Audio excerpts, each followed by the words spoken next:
It's that time of year again, the time we throw logic out the window and make some bold predictions and try to convince ourselves that this is the year the White Sox will get it together. And if you're a Chicago White Sox fan like myself, first of all, my condolences. Second of all, let's talk about what 2025 could possibly bring after one of the worst seasons in MLB history. I guess it could only get better from 2024, right? Let's just rip the Band-Aid right off. The 2024 White Sox season was, to put it gently, a dumpster fire rolling down the Dan Ryan Expressway. 101 losses. A pitching staff that most of the time looked like it was throwing batting practice. The only bright spot, Garrett Crochet. And guess what? He's gone. That one hurt a little bit, but let's be real. The White Sox are in full rebuild mode. They weren't winning with Crochet anyway, so might as well flip him for future talent. And speaking of talent, the farm system's actually looking promising. The big story for the White Sox in 2025 is the youth movement. They have a parade of prospects getting set to make their debuts. Some will shine, some will struggle, some will be back in AAA faster than you can say Southside rebuild. But what does that mean for the actual results on the field? Let's look at the Zips projections. First things first, the computers are not high on the White Sox this year. Shocking, I know. According to Zips, Luis Robert Jr. is the only one projected to have over a 2.0 WAR, assuming he's still there on opening day. And I made another video about what I think Luis Robert Jr.'s future is going to look like in Chicago. Make sure you check that out after this one.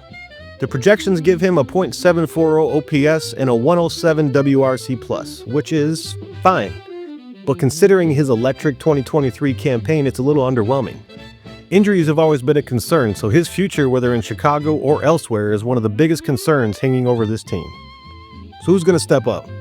If Robert is the only sure thing, who else might break out? Well, here's a shocker. According to Zips, the rookie most likely to perform above league average in 2025 isn't top prospect Colson Montgomery. Instead, it's catcher Edward Cuero. And while Cuero and fellow backstop Kyle Teel form one of the best young catching duos in baseball, the projections aren't exactly bullish on them right out of the gate. So expect some growing pains. And about Montgomery, yeah, the projections are brutal. A 203 average, an 80 WRC+, that's rough. But that doesn't really mean anything because projections are just projections. Development is not always linear, and Montgomery still has the tools to be a solid bat in this lineup. And he'll just have to prove all the number nerds wrong. And pitching, whew.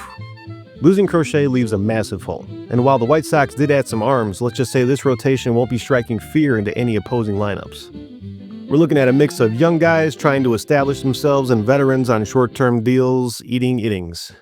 That's not exactly a recipe for dominance. But hey, a couple of these arms might surprise us. Stranger things have happened. So for realistic expectations, let's be honest, is this a playoff team? No, not even close. But can they be more competitive than last year? I would sure the hell hope so. This White Sox season is about finding out who the long-term pieces are, who's part of the future, who's trade bait, who should be politely shown the door. The White Sox are playing the long-term game now, and 2025 is all about taking steps forward, no matter how small.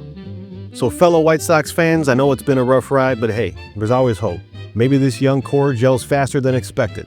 Maybe some of these prospects turn into stars. Maybe the baseball gods finally throw us a bone. Or maybe we'll be back here next year saying the same thing about how, well, I guess it can't get worse.